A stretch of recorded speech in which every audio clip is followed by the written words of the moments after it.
Almal reg. Goed. Dankie dat ons saam toe kon skuif. Dit is sommer nou 'n skuif wat vinnig plaasgevind het, maar dankie. Die Bybelskool is nie die eerste in die 4de kwartaal. En die ewediens gaan elke aand plaasvind, daarom het ons besluit, kom ons skuif sommer oor. Baie dankie daarvoor. Het is eintlik geriefliker met die taal. Ja, dit werk eintlik baie lekker, nee. Ja. Ja. Ja, die ding wat net lekker is daar's 'n baie goeie dataprojekte wat die beeld is baie mooi daar. Maar is reg, ons is hier, ons is dankbaar. Het is lekker om by mekaar te wees. Ek wil sommer vir julle 'n groot guns vra. Ons gaan 2 hoofstukke op 'n aand doen. So ek gaan bietjie die tempo begin optel. En ek wil vra volgende week het ek 'n afnaweek. So ek wil vra of ek kan afkry. Skool sluit in die naweek. So dis sommer net vir volgende naweek, die week daarna, dan is ons weer terug in die gang. Ons gaan 'n bietjie weg, 'n bietjie stap saam met vriende. En as 'n ou moet vroeg terug wees, dan gaan dit nie werk nie, as dit reg is. Dankie, waardeer. Goed, kom ons sit op bid ons saam. Ons goeie Vader, dankie vir die weer nou buite. Dankie vir 'n nuwe begin daar in die kerk met 'n nuwe bediening. Here, dankie dat U ons gebede gehoor het op so baie vlakke en so baie maniere. Dankie vir U omgee en die aanhou met ons. Here, as U ewig op ons gedraai het, was dit verby met ons. As U nie langer met ons oor die pad stap nie, sou ons nie kon voortbestaan nie. Maar Here, U is genadig en barmhartig. U is die een wat na ons toe gekom het, toe ons nie by U kon uitkom nie. Dankie vir Jesus Christus en dankie ook vir die boek Hosea wat ons help om te onthou wie U is en hoe U voel oor die kinders en die bemoeienis wat U maak. Baie, baie dankie. Wees saam met ons vanaand, praat met ons. Mag U naam geheilig word, asseblief. Amen. Amen. Ons is besig met hierdie wonderlike sepieboek Hosea. Met tye maak dit ou nogal ongemaklik oor hoe die Here werk en hoe hy praat en hoe die volk reageer. Jy gaan dalk vanaand ook 'n paar terme raak lees wat die Here oor sy volk praat wat jy daar kan skok en sê, "Sjoe, kan dit regtig die Here wees wat dit sê?" Kom ons praat gou 'n oomblik oor hierdie prentjie. As jy nou dink aan laasweek en oor die roete wat ons mee besig is. Julle sal onthou dit gaan oor Hosea en sy vrou Gomer wat hierdie voorbeeld huwelik het. En op die oomblik is ons besig, ons het hoofstuk 2 en 3 klaar gemaak, hoofstuk 4 vandag, hoofstuk 5 vandag. Oor die Here is besig om dagvaardigings uit te reik. So hy is besig om mense aan te kla oor wat hulle doen. So dit is die volgende hoofstuk nog steeds, is 'n volgende dagvaardiging, 'n volgende aanklag. Wat is dit wat julle sien? Goed, daar is 'n hofsaak in die gang, nee, ons weet daar is 'n hofsaak in die gang. Goed, op die oomblik is skeiding, nee. Ja, afstand tussen God en sy volk. Op die oomblik as 'n ou nou bietjie kan inspeel, nee. Ja. Weet julle wat is wonderlik van die boek? Is dat die Here die moeite maak om met hulle te beklei. Nee. As iemand nog met jou beklei, sê nou maar jy het die huwelik en jou maat beklei nog met jou, dan het jy nog hoop. Die dag is hy nie meer beklei nie, en as hy nie meer besorg is oor jou nie, sê man, doen jou ding, ek gee nie meer om wat van jou word nie. Maar wat mooi is hierdie, nee, dat die Here trap hulle links en regs uit en hy is kwaad vir hulle, en hy huil oor hulle, en hy sê al die dinge vir hulle, maar om een doel, om hulle nader te trek. Dat die doel van die hofsaak is nie om van hulle te skei nie. Die doel van die hofsaak is juis om vir hulle te sê, man, maak nie, ek wil met jou in 'n verhouding staan. En daarom beklei ek met jou. Nee, as die Here nie belang gestel het nie, het hy net gesê, ek gaan jou gaan, ek gaan my gaan. Maar juis omdat hy 'n God van liefde is dit hierdie hofsaak, hierdie tweestryd, wat hy wil, hierdie volk moet by bekering uitkom. En nie net 'n bekering, ons gaan vanaand ook daarna kyk, hierdie volk sê, okay, ons gee op. Sê die Here, nee, julle liefde is soos 'n miswolkie. Nee, dit verdwyn vinnig. Die Here soek 'n opregte, diep verhouding. En weer eens die wonderlike ding, dat dit 'n liefdesverhouding is. Nee, verhouding soos tussen 'n man en vrou, dat die Here regtig erg is met sy volk en moeite maak. Goed, nog iets wat julle wil sê oor laasweek dalk. Ek dink wat vir my die meeste getref het, as die priesters en die leiers en die koning nie meer hulle godsdiens waardig maak nie, dan verval die volk ook en dan kry jy die misdaad en die moord en die oorlog en die bakleierery. So eintlik is dit so belangrik dat die leiers moet die voorbeeld stel. Ja, dit is 'n domino.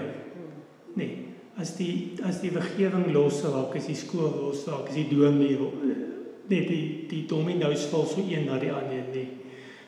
Daarom die waarde van 'n gemeenskap. Ons gaan nou vanaand begin met die leiers en die koningshuis en so. Presies dieselfde ding nie. As daar elders in die samelewing begin verrotting plaasvind, dan kring dit uit en dit is presies wat in Israel gebeur het nie. Ja, en die Here sal se bereidheid om elke keer te vergewe. Ja. Hy sê dit ook in die hoofstukke, ek vergewe weer, ek weer lief. Vir my nie, dit kon nie moontlik wees nie, maar God se liefde. Ja. As jy jouself nou in God se plek indink, sou jy dalk al gesê het, okay, dis goed.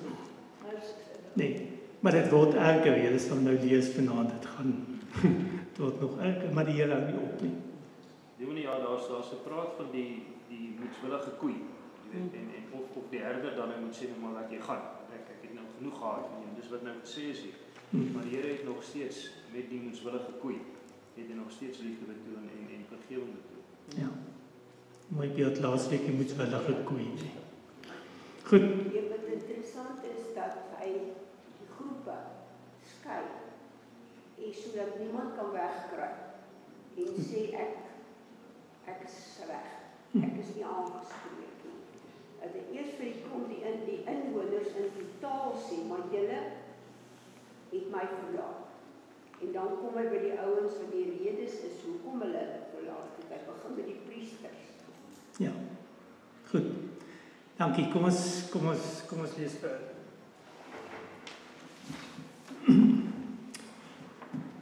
Ons hoofstuk 5. Goed, luister hier na priesters, let op leiers van Israel, gee aandag koningshuis. So dit is die aangeklaagdes, dis die volgende dagvaardiging wat uitgevaar word, nee. Hierdie oordeelsbode is vir julle bedoel. Julle is die wip in Mispa, die oopgespreide vangnet op Tabor, die diep vanggat in Sittim. Maar ek gaan julle almal straf. So hy praat met 3 groepe, die priesters, die leiers van Israel en koningshuis. Mispa, Tabor en Summit was versamelplekke waar die volk by mekaar gekom het. Die priesters gaan oor die godsdiens, die leiers van Israel gaan oor die regspreek. So die godsdiens het verval, die regspreking het verval, die koningshuis gaan oor die regering. Die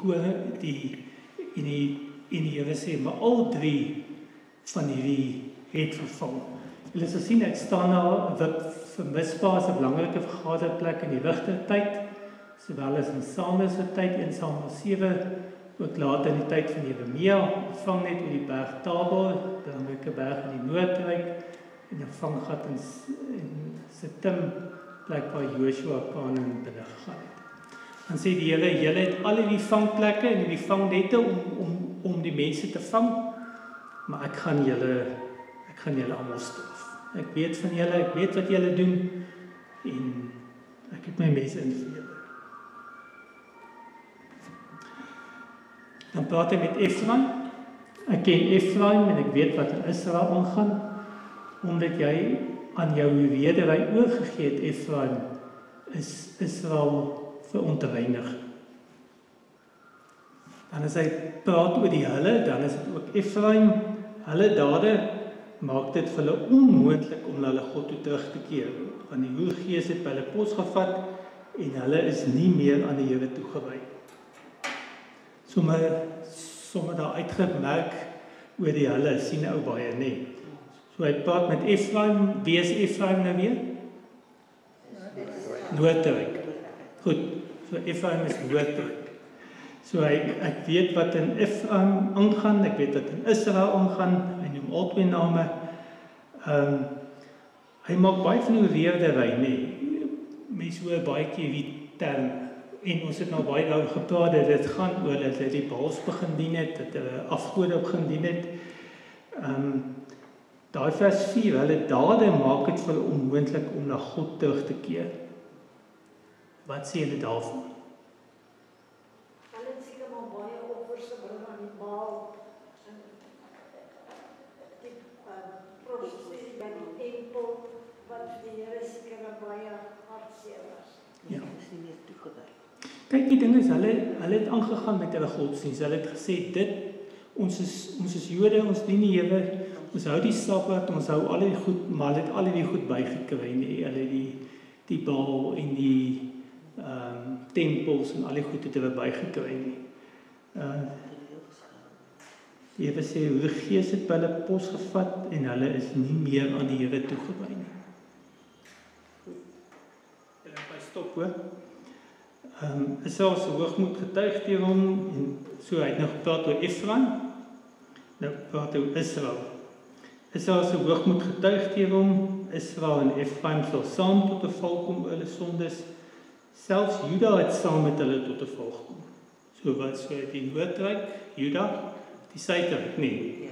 Selfs Juda het saam met hulle tot 'n val gekom. Met offers van klein vee en beeste sal hulle na die wil van die Here kom vra. Maar hulle sal nie antwoord kry nie, omdat hy hom in hulle onttrek het. Oor twee goed. Hulle dade maak dit onmoontlik om by die Here uit te kom. En dan wie sê, maar die Here, omdat hulle dade dit onmoontlik maak, gaan ek myself ook onttrek. So hulle gaan hierdie offers bring, hulle gaan hierdie godsdienst in stand hou, maar ek gaan nie meer daarby wees nie. Hulle was ontrou in die Here, want hulle het net buiteegtelike kinders verwerk. Hy gaan hulle binnekort vernietig, binne 'n maand gaan hy hulle gesaaides verwoes. Iets wat jy nou sê daaroor? My stop asseblief. Goed. Dit is nou die einde van die dagvaardigings. Dan die volgende deel is Hosea 5 vers 8 tot 7 vers 16 is dan die volgende groot deel. Dit handel oor Israel se binne- en buitelandse politiek, veral die Siro-Efraimitiese oorlog. Juda soek hulp by Assirië. Ek het van tevore gepraat oor die Siro-Efraimitiese oorlog. Mens lees daarvan in Jesaja 7 vers 8. Hoofstuk 7 tot 8 vers 23. So in 738 voor Christus Israel betaal belasting aan Assirië en dan besluit hulle nee, maar ons gaan dit nou nie meer doen nie, ons het nou genoeg gehad nie. En dan kom koning Peka, wat op daai stadium die koning in die Noordryk was, en hy kom saam met Aram, die koning van Syrië. En daarom word dit die Siro-Efraimitiese oorlog genoem. So Syrië en Efraim kom in opstand. En hulle kom in opstand teen Juda, teen die Suidryk. So in 734 word Juda aangeval, Juda val hulp by Assirië, en dan Assirië vernietig Israel in 722 behalwe Samaria.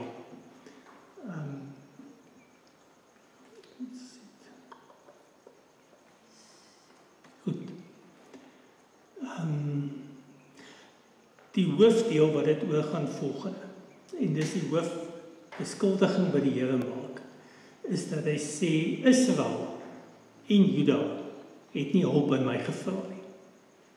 So Pekah van Israel en van Ephraim het hulp gevra by Syria om oorlog te maak, en Juda het hulp gevra by Assyrië, in plaas van die Here te raadpleeg. En dis wat die volgende deel gaan.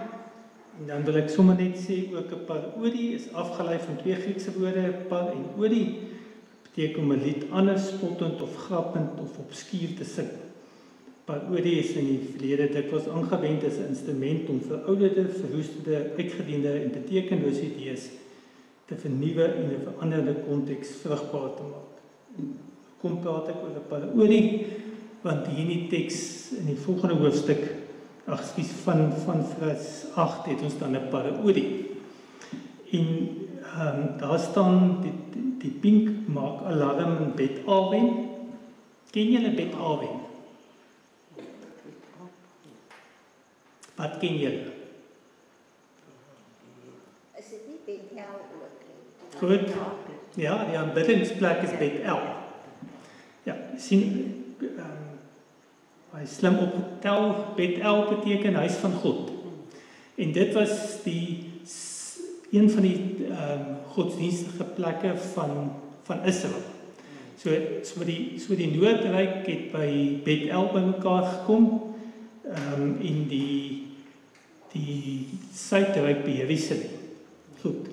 Maar nou gebruik Hosea parodie, en hy sê, maak alarm in Bet-Awen, wat beteken huis van sonde. So, die ouens onmiddellik sê, nee man, is nie Bet-Awen, is nie Bet-El, sê die Here, nee. Julle aanbiddingplek is nie meer huis van God nie, is 'n huis van sonde.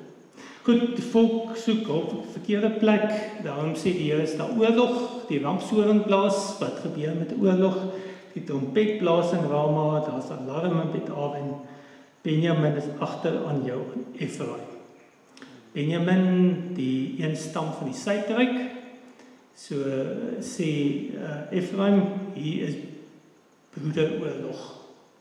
Julle gaan mekaar doodmaak, want dit is nou presies wat gebeur, die Noordryk en die Suidryk begin mekaar aanval, die Here sê, hier is die oorlog, maak alarm in Bet-Awen en nie Bet-El nie.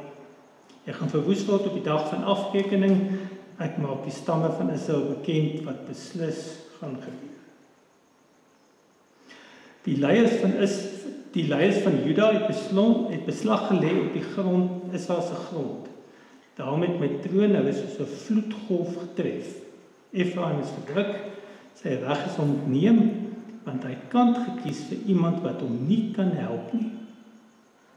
Goed, wat het hier gebeur? Kan jy nou die konteks sien? Koning Pekah het aangeval, en toe kom hulle in opstand, hulle gaan vra die hulp van Assyrië kom en hulle vernietig die Noordryk. Dit is wat daar gebeur, nee. So, en dan hier kom die rede, want hy het kant gekies vir iemand wat hom nie kan help nie. So, Pekah het vir Syrië gaan aanval. As 'n ou daai deel gelees in Jesaja 7, dan staan dit dat die koning baie benoud was, die koning van Juda, toe hierdie magte aankom. Julle sal dalk die woorde onmiddellik herken.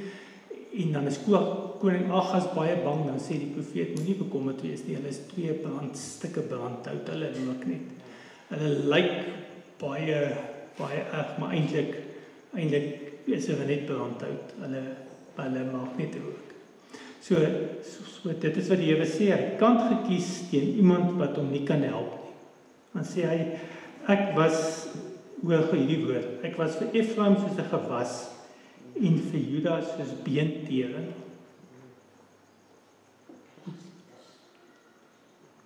Hoe klink dit vir julle? Hoekom sê die Here sê, ek was vir Israel soos 'n gewas, om soos beentering?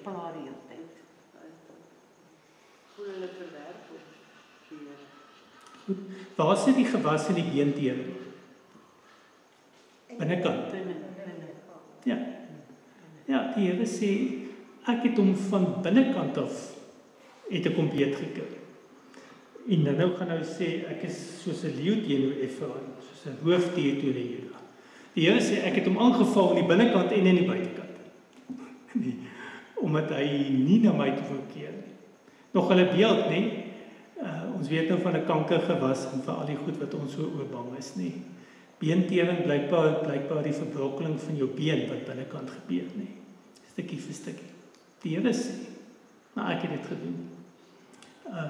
Julle dink, julle het hulp gaan vra en julle dink dit is die Suidryk wat dit doen, Assirië wat dit julle doen. Sê die Here nee, dis ek wat dit doen. Ek het julle van binne en buite af aangeval. Ek was vir julle soos 'n gewas, want julle wou my nie dien nie, maar ek was ook soos 'n leeu wat jou van buitekant af aangeval het. So jy moenie dink jy is oorgegee aan die Assiriërs. Jy is oorgegee aan my. Ek was vir Efraim soos 'n gewas en vir Juda soos beentering. Toe Efraim agterkom dat hy siek is en Juda dat hy sweer het Efraim gaan hulp soek by Assirië en 'n afvaarding gestuur na koning Jareb toe. Maar hy kon hulle nie gesond maak of die sweer uitsny nie.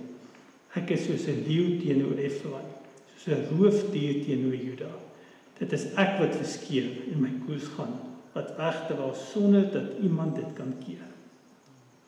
Wat toe gebeur het, toe die Assiriërs, toe die Noordryk aanval en alles laat val, behalwe Samaria wat ons lees, toe het hulle afvaarding gestuur na Assirië toe, sê nie, ons is nou jammer oor die goed wat gebeur nie. Dit is nou wat daar staan nie. Hulle het Assirië, Efraim het die afvaardiging gestuur en gesê, goed, wou, ons soek vrede. Maar die Here sê, julle soek raad by verkeerde mense. Eers soek julle raad by Sirië, nou soek julle raad by Assirië, maar ek is die ou wat julle vernietig. Ja, dis ek wat verskeer.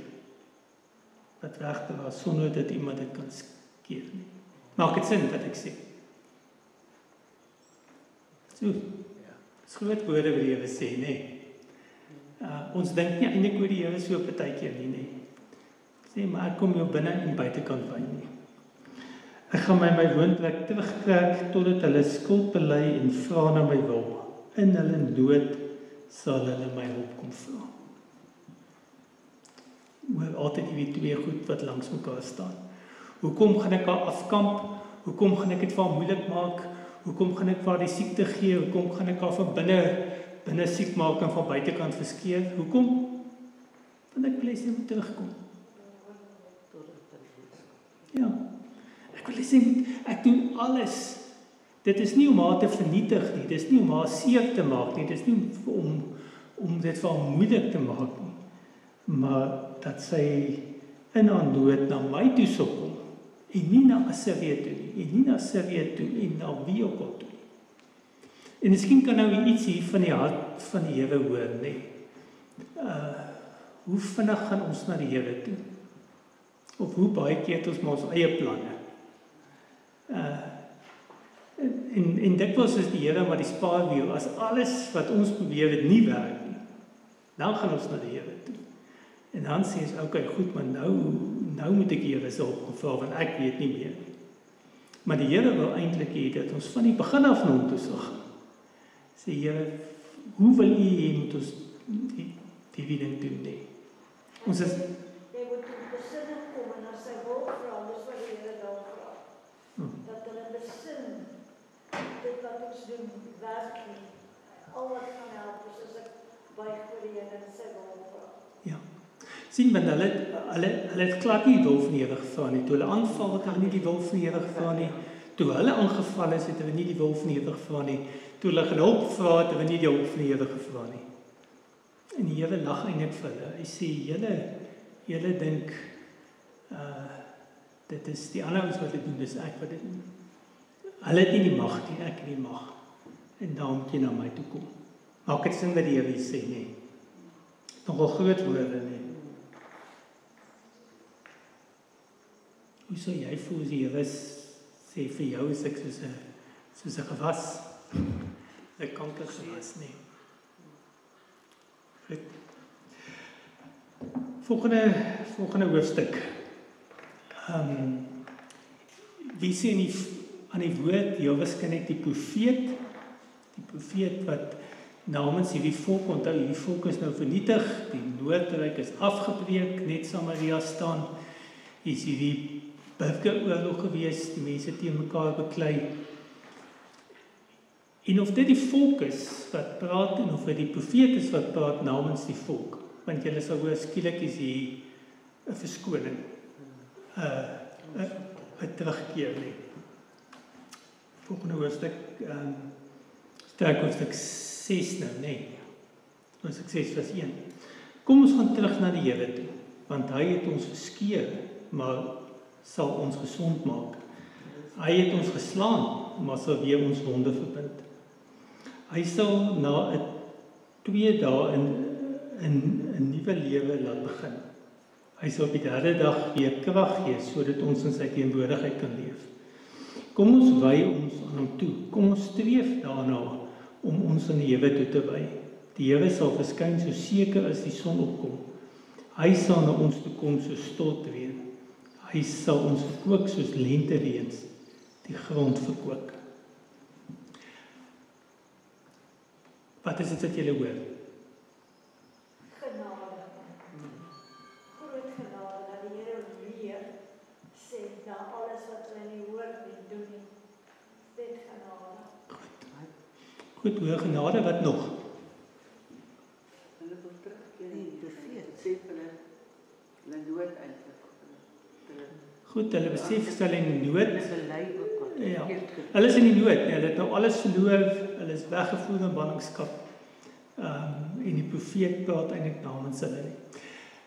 Weet julle wat ek wil hê julle moet optel, is die teologie wat hier agter sit, en dis 'n baie mooi voorbeeld van die Ou Testament teologie. In die Ou Testament is daar nie 'n duiwel nie. Nee.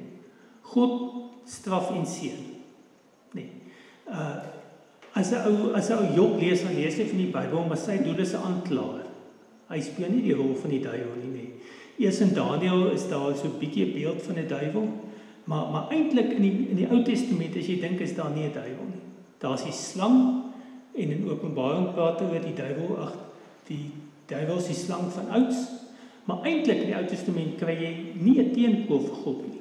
En hierdie is 'n vreeslike mooi teologie van die Ou Testament wat eintlik hier beskryf word nie. Kom ons gaan terug na die Here toe. Kom, want hy het ons verskeer en hy kan ons gesond maak. Hy het ons geslaan en hy sal weer ons wonde verbind. Ek weet nie of jy al so oor die Ou Testament gedink het nie, en op 'n manier hou ek baie van hierdie teologie. Want as iets in my lewe fout gaan, met wie gaan beklei ek? Ek gaan beklei nie die duiwel nie. Sê, wat het jy nou in my lewe aangevang? Ek gaan beklei die Here. Want die Ou Testament, God maak baie mooi om te besef, maar hy het al die mag. Hy is die ou wat die van binne en buite verskeur, maar hy is ook die een wat kan gesond maak nie. Dink jy oor God so? Het jy oor God so gedink dat hy straf en seën? Ja. Want dis 'n baie mooi voorbeeld van 'n Ou Testament teologie, nee. God straf die volk, maar hy is hulle ook genadig.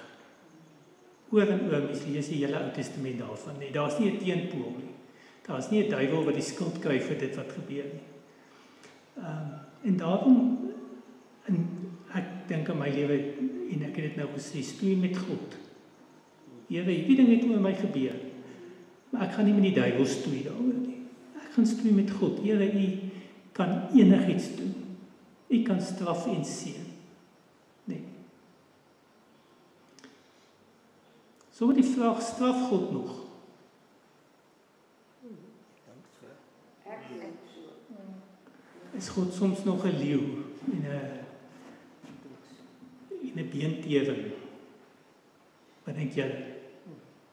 Jy dink die ding tref jou as gevolg van die lewe, maar dit is eintlik God wat met jou praat.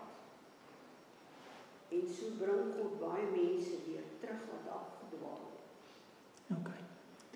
Deur ingryping in hulle lewe. Hy maak hulle nie gesond as hulle siek is nie, maar hy gee hulle moed. Goed. So dit is nie altyd wat jy vra wat jy kry nie. Maar daar is 'n verbetering, sal ek sê, sodra jou verhouding met God herstel, is jy 'n ander mens. Jy verander. Sê vir my ja of nee, straf God nog? Ja. Maar God laat toe dat slegte dinge met jou gebeur, maar hy gee nie die slegte ding vir jou. Goed. Ek dink wat Dr. Fischer vanoggend ook gesê het, is dat wanneer dit met jou sleg gaan, dan vra jy baie keer, hoekom Here? Maar jy in jouself keer en jy moet introspeksie hou in terme van jou verhouding met die Here en dan besef jy hoekom dit met jou sleg gaan. Okay. God straf nie meer nie, in Christus is die volle straf geneem. Hy besig met ons, regelmatig na Goed. Ek stem saam daarmee. God het klaar gestraf. Hy het vir Jesus Christus gestraf. Die loon van die sonde is die dood en daarmee Christus gestraf. Maar sê beweer hy se Vader wat tugtig die wat hy liefhet. En tugtig gaan nie oor om jou straf om jou by te kom omdat ek vir jou kwaad is nie. Hierdie straf wat hier staan is nie straf om jou omdat ek vir jou kwaad is om jou seer te maak. Hierdie straf is om jou terug te trek. Nee, julle sal met my saamstem. Dis soos 'n pa wat sy kind dalk 'n raps op die bout sal sê, hy jong, ek is lief vir jou en ek wil jy moet nie dit doen nie. Maar die straf, die loon van die sonde is van die dood. Die doodstraf, dit het die Here Jesus Christus gedaan, hè. En dis die straf wat ons nie meer het nie. Maar ons het wel die gevolge van sonde. Sê nou maar, ek ry iemand raak, omdat ek gedrink het. En ek was dronk. Dan moet ek die gevolge daarvan dra. Ek gaan dronkstraf kry en dit gaan vir my swaar wees. Die gevolge van die sonde is steeds daar. Maar die straf van die sonde is betaal, nee. So ou moet dalk net onderskei tussen dit. Maar ten spyte daarvan hou ek van hierdie tipe teologie. My kop dink soos 'n Ou Testament, nee, ek gee nie vir die duiwel. Ek ken hom nie baie goed nie. En ek praat nie met hom nie. En ek gaan stry nie met hom nie. En ek gaan huil nie by hom nie. Ek gaan hou by God. Nee, want hy is die een wat iets kan verander. Maak dit sin wat ek sê? Ek het altyd al my kinders Goed. Ja. Ek het aan my kinders verduidelik met die tronkstraf. Dat as jy verkeerd gedoen het en jy kom in die tronk en jy kom in die tronk op bekering, dan moet jy moet jou straf uitdien. Maar jy kom nie uit nie. Maar soos ek weer sê, hy verander jou heeltemal, jou siening, hoe jy na die lewe kyk, hy bring jou terug na hom toe. En daardie, wat jy kom, jy word nie vrygestel. Van die gevolge van die dade? Van die gevolge. Ja. So as ek sien maar ek het iemand doodgeskiet en ek sê vir die Here ek is jammer. Vergewe my? Ja. Hy sê ek kan 'n kind van die Here wees en ek sê goed, jy het nog steeds die ewige lewe. Maar die gevolge van die sonde, maak nie saak dat die Here my vrygespreek het nie. Die gevolge van die sonde is ek daar. Van die Babsie wou iets sê. Goed.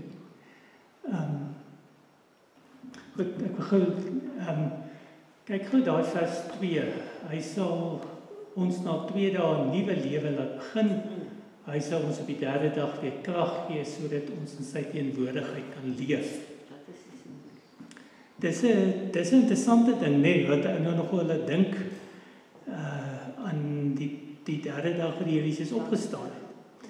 En wat nou interessant is, as 'n ou lees, ek het daar die teksvers gesê 1 Korintiërs 15 vers 4, hy is begrawe en op die 3de dag werk volgens die skrifte, dan is die 3 skrifverwysings hierdie 3 goed. Een is Hosea 6 vers 2, die ander een is toe stuur Jona 1 vers 17, toe stuur die Here groot vis om vir Jona aan te sluk. Hy was 3 nagte en 3 nagte in die vis. En dan Psalm 16 vers 10 wat sê, U gee my nie oor nie dood nie, laat die troue dienaar nie in die graf kom nie.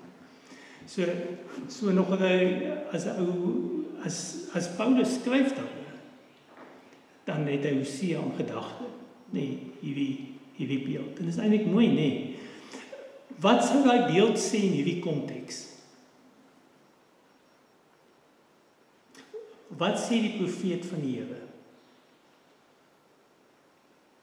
Eintlik dat God vergewe, ja. Hy vergewe vinnig. Hy vergewe en hy herstel baie vinnig. Lees weer.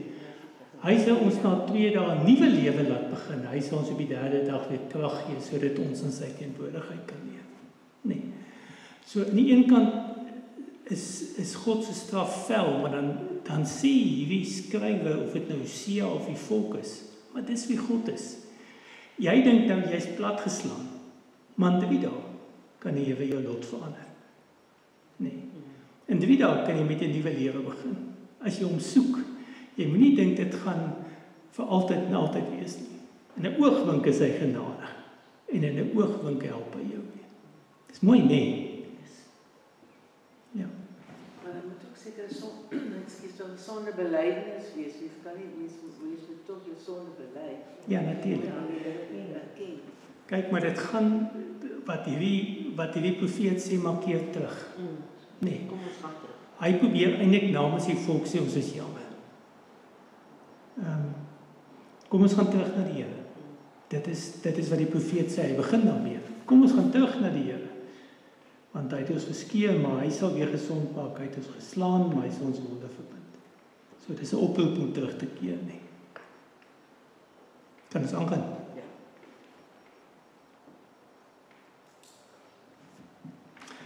En dan antwoord die Here. Wat moet ek met jou doen, Efraim? Wat moet ek met jou doen, Juda? So dis die noordryk en die suidryk. Nee, praat met Israel. Wat moet ek met jou doen? Jou liefde is soos 'n môrewolkie.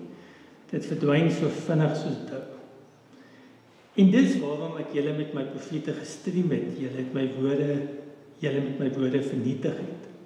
My straf oor julle kom so seker soos die lig. Want ek verwag liefde eerder as offers, toewyding aan my eerder as brandoffers. So dit gaan nie oor uiterlike godsdienst nie. Die Here sê, skeer julle harte, nie julle klere nie. Nee.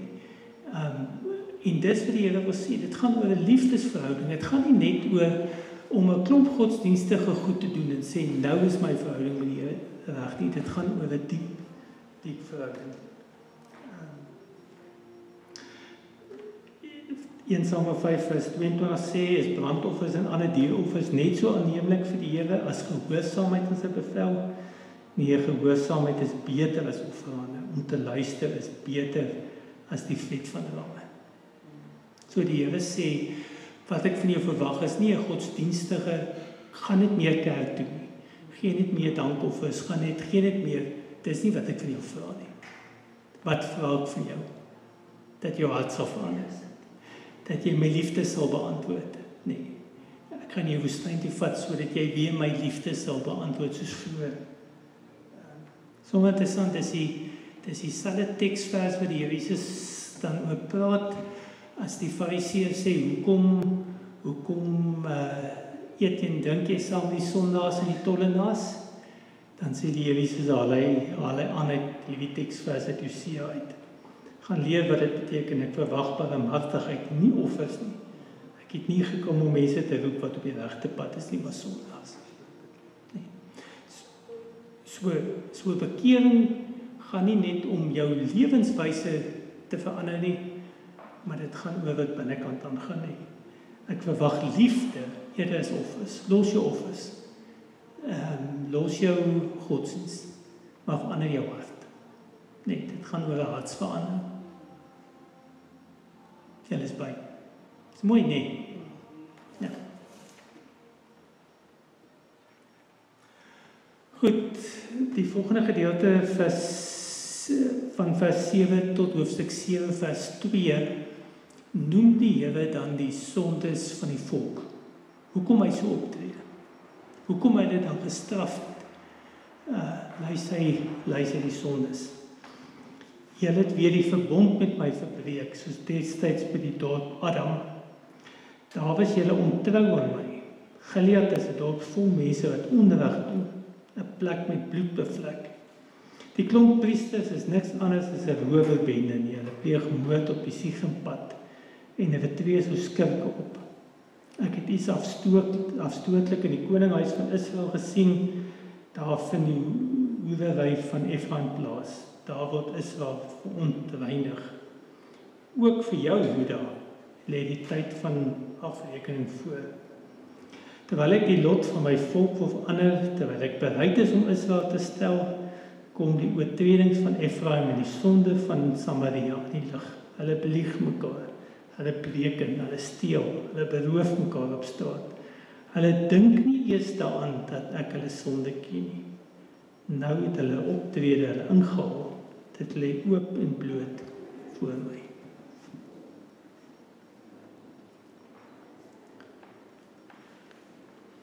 Goed, die volk sê ons is jammer. Die Here sê, maar kyk wat doen julle. Daarom sê jy, julle liefde soos 'n miswolkie. Nee. Julle sê julle is jammer, maar julle gaan aan met presies dieselfde goed. Daar het nie 'n hartsverandering plaasgevind nie. Hulle is in pyn, hulle is in moeilikheid, maar wat gebeur niks. En daarom sê die Here, maar gaan nie net vir Efraim het ek nou gestraf, maar Juda, jy is volgende. En ons weet 586 die ballingskap ook van die suiderryk nie. Dat die Here sê, Juda, jy is op dieselfde pad. So die Here vra liefde, vra dat ons sy liefde sal beantwoord, maar die volk maak 'n oppervlakkige verandering sonder om hulle harte te besny. Nee, hulle skeer hulle klere nie in hulle harte nie. Maak dit sin? Is daar enige vrae oor die verse wat ek gelees het? Daai Atma, Gilead en Siegempad, ek het probeer agterkom wat daar gebeur het, maar die meeste ouens sê ons weet nie presies wat daar gebeur het nie. Daarvoor het jy nou daai konteks nodig om presies te weet wat daar gebeur het. Okay. Goed, kom ons vra gou die vraag, wat leer ons van God? Wat het jy vanaand van God geleer? Hy verdra nie sonde nie. Goed. Ja. En hy is nie 'n man se speelmaat nie. Maar dit is ook sy manier om met jou te praat en te wys hy is ongelukkig met jou. Goed. Oppervlakkige. En hy kan sy stem dik maak as hy wil, nee. Ja. Hy is in staat om enigiets te doen. Ekskuus. Oppervlakkige verandering is nie vir hom goed genoeg. Ja. Ja, die Here doen nie oppervlakkig nie. Nee. Doen nie my kant nie. As jy wil verander, kom met jou hart. Nee, kom met jou verhouding. Dis die manier om na die Here toe terug te kom. Dis met 'n opregte liefdesverhouding. Nog iets vir God.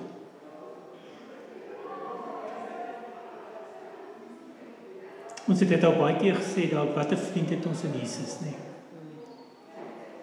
Ons is dan dankbaar vir wat hy vir ons gedoen het, nie, dat ons nie meer God van aangesig tot aangesig, want wie kan dit maak? Nee, niemand sal dit maak.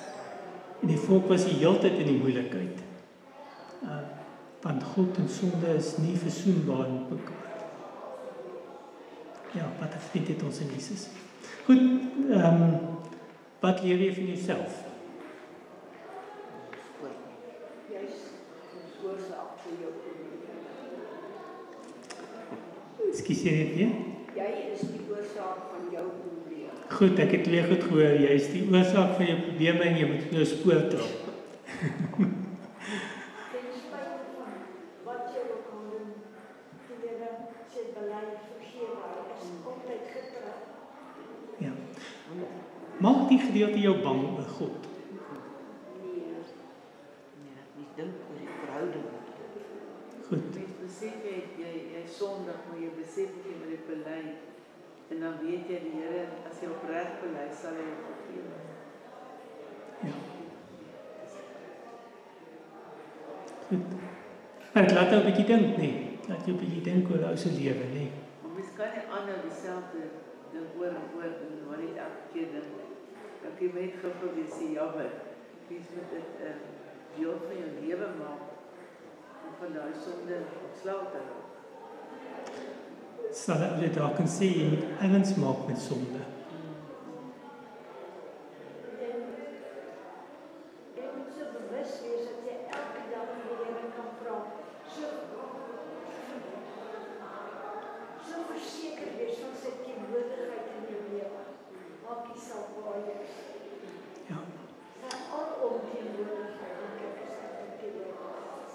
En gelukkig het ons die gees van die Here wat ons lei, nee. Ja, as ons sukkel en ons kan ons hom vra. Ja. Ek hoor ons moet sy hulp gedurig vra. Ons moet nie op ons eie insigte staan nie. Nee. As ek opstaan sê, Here, wat moet ek vandag doen? Here, waarmee wil U my gebruik vandag? Here, waar kan ek vandag in die diens? Here, moet ek die ding doen? Ja. Ek sê altyd jy moet die woordjie ek moet jy uithaal en vang met God. Want dit is nie ek wat die goeie ding moet doen, dit is nie ek. Hy het my gestuur op hy toe my pad gebring. Ja. So die eie ego. En ons egos is bitter groot. Ja. Ek dink sommer die woorde, moenie vertrou op die Here en moenie op jou eie insigte staan nie. Nee. Vertrou die Here. Sê Here, leer my elke dag. Goed, wat vat jy huis toe? Vir my wat ek as die Here is en lief vir my. Hy dra my elke dag. Ek maak oor enigiets met hom. En meeste van die vrae is altyd antwoord uiteindelik. Goed, dankie.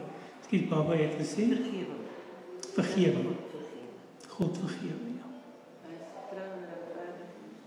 Ja. Ek dink dis wat ou moet hoor wat hierdie teks wil sê. Hierdie teks wil sê God is soos 'n jaloerse man. Jaloers in sy liefde. Nee. Hy wil nie ophou met jou nie. En hy gaan met jou raas en roei en stoei en beklei en jou nie los nie tot hy jou oorrompel met sy liefde. Nee, tot hy sê, okay, hier is my hart. Mag dit van ons waar wees? Nee, mag die Here deur sy liefde jou so oorrompel dat jy nie anders kan as om te sê, hier is ek. Mooi nie.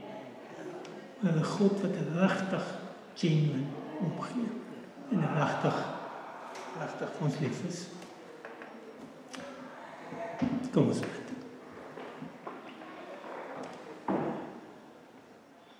Ons goeie Vader, dankie vir u groot liefde wat nooit ooit ophou nie. Loof die Here want hy is goed, aan sy liefde is daar geen einde nie. Here, dankie dat u liefde bly beklei vir ons, dat u liefde bly soek, u wat die 99 agterlos en die een gaan soek. Here, dankie dat u ook vir ons gaan soek het, ook vir ons nader trek deur die groot liefde. Dankie dat ons aan u mag behoort in lewe en in sterwe. Here, ons wil antwoord met ons hart, met ons liefde, met ons wese. Ons wil nie ons klere skeer nie, ons wil met ons hart aan u kom wy en vra, help ons asseblief. Wees naby ons en dankie vir u liefde. Amen. Baie dankie.